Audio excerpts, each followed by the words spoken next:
Well, how does that result affect the future plans of Anthony Joshua, with no opponent yet confirmed for his scheduled defence in Manchester on November the 26th? Andy Scott has caught up with promoter Eddie Hearn out in Germany. Eddie, your reaction to the Joseph Parker result earlier today and the implications that has on November 26th and Anthony Joshua's opponent? Well, it's so confusing, Andy. I mean, I could talk to you about it all night. Good performance, first of all. Parker doing what he does, you know, good mover, very sharp, very fast. Dimitrenko, I think, swallowed it. I think he didn't really fancy it too much in the third round. You know, Joseph Parker's #1 in the IBF, #1 in the WBO. Obviously, you know, we had some great chats with her team. I think there's a fight that can be made, but I don't know whether they'll be thinking, do we fight Anthony Joshua for the IBF, or do we see what happens with the WBO? Maybe fight Andy Ruiz. I don't know. Maybe Vladimir Klitschko's talking to Joseph Parker as well. Obviously, our priority at the moment is to fight Vladimir Klitschko for all the belts. Once we get a deal in place with Vladimir Klitschko, which I'm confident of, but we have to move quickly, then it's a case against the governing bodies and saying, look, this fight's made. Do you want it for your world title? I would think most would say, yes, please. But we'll see. And I think Parker's got an interesting proposition. You know, does he hang tight? Does he wait?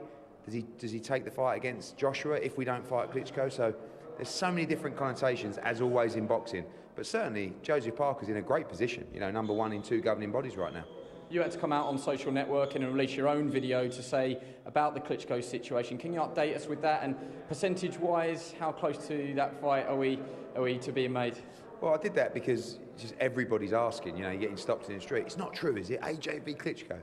I say it might be. Even tonight with loads of the Welsh guys here. Percentage-wise, I don't know. 60-40, yes, something like that. I mean, you know, Klitschko wants the fight. AJ wants the fight, so that's always a great sign. For Klitschko, sometimes it's not necessarily about the money, it's little things of principle, because he's been around a long time. He's made plenty of money. You know, £500,000 to him just don't mean a row of beans. Yet something in that contract might be very important to him, away from money.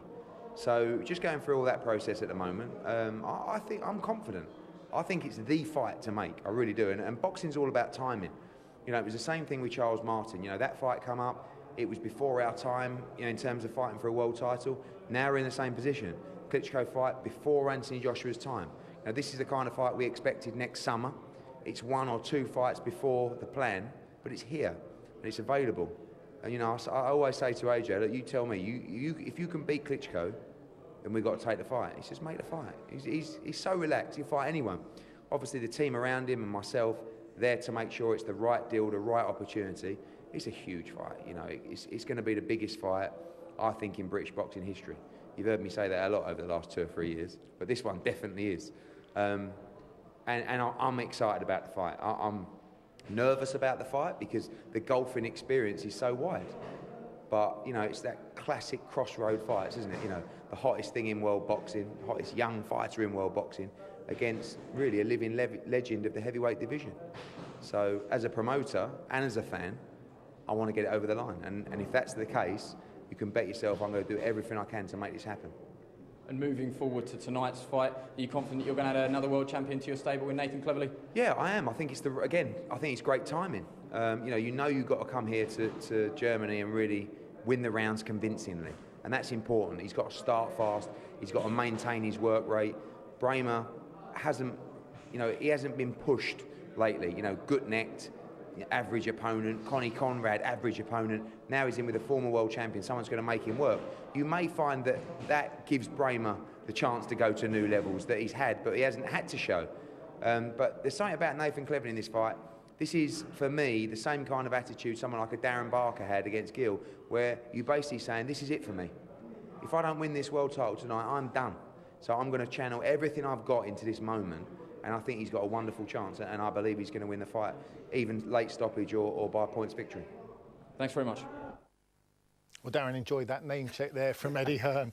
Lots of options then for Parker and for Joshua. It's getting interesting, isn't it? And quite revealing there, Eddie Hearn saying 60% chance the Klitschko fight could be next for AJ. Yeah, to be honest with you though, after seeing Parker there, I'm not sure what fight I would look forward to most. I mean, obviously, Klitschko being the standout heavyweight for over a decade now, so it would be exciting and interesting to see how our young, exciting heavyweight in Anthony Joshua would get on against him. But I mean, after watching Parker there and how hungry he is and how ambitious and how spiteful he looks, I mean, it's a very interesting sort of it is. division at the minute. I think the calculated gamble you would go with Klitschko because of his poor performance against Tyson Fury. But that's only one. Was that a one-off bad That's what I was going to say, Ed. That was only one poor performance. So we don't know exactly what Klitschko's got left. These are our rankings. Tyson Fury got his own problems outside of the ring at the moment. We've got to wait and see what happens there. Vladimir Klitschko, because of what he's achieved so far in his career, although he did lose, obviously, to Tyson Fury. Deontay Wilder's out for a while with injuries. Anthony Joshua's there, Povetkin, Joseph Parker. It's a really interesting division again. I've got to tell you, Ed, that's the best heavyweight top 10 I've seen in years. In years. I mean, every one of those guys can fight. You know, there's been a few over the last few years, a few weak heavyweights in the top 10 division. There, every one of those guys could fight, and that would be a decent fight for Anthony Joshua. Any one of those. I mean, Parker is real dangerous, and what we've seen there is improving all the time. And Klitschko, we just don't know what we've got left. So we've got some exciting fights on the radar. I think one man there, and it was number 8 in that, Luis Ortiz. He's the man to stay away from. He's the danger man. I think, he's the danger man. But I mean, as far as Anthony Joshua is concerned, there's some huge matchups there, and the two that we're talking about in a minute, Klitschko and Parker. I mean, they're mouth-watering. What we love about Joshua though is that you speak to him. So we speak to him on a regular basis, and like Eddie said there, he'll take any one of those. He'll say he wants those fights. He's hungry for the big fights. He's not a guy that looks to steer and go for the weaker options. He wants the fights. We know he wants a Klitschko fight. But then when you've got a fighter like that, and he's quite inexperienced, isn't it your job as a promoter or manager to hold him back? That's what Eddie's doing. That's what Eddie's doing. His trainer, the other Tony Sims there and the back staff there are all looking after him. Eddie's looking after him. They've all got their little say in it, They're all looking after him, and I think he's got a great team behind him, and they won't... Though he's hungry, while like Anthony Joshua as well, he's not hungry for money as such. It's he looks at the opponents and thinks, "Do you know what? I can take any of them." And I think his team were holding him back to an extent, but they know he's ready to be let loose. Yeah. What do you think the fans would be most excited about? Parker, obviously, unbeaten record, free swinging. The styles will gel really well against Anthony Joshua. With Klitschko, we just don't know what he's got left. I think the hardcore boxing fan would want Parker because they know that he's young, he's fresh, he brings something dangerous to the table. People want to see Joshua in one of those sort of fights because people go to an Anthony Joshua fight to see him blow someone away. You know you'd get fireworks with those two. You know that. They both go and trade off in the centre of the ring, and you know it would be explosive and could end early either way. With Klitschko, he's the bigger name, so I think that would be more appealing to the general public. I think people will go, wow, what's he got left? Because we don't really know what Klitschko's got left. Like you said, Ed, he had one terrible performance, and it was terrible. Me and Darren were talking about this. You said, didn't he? He barely threw a punch in the Fury fight. But before that, he showed no signs of deterioration. So you don't really know what he's got left in the tank. It's exciting, man. I'm looking forward to it. Yeah, it certainly is. Time.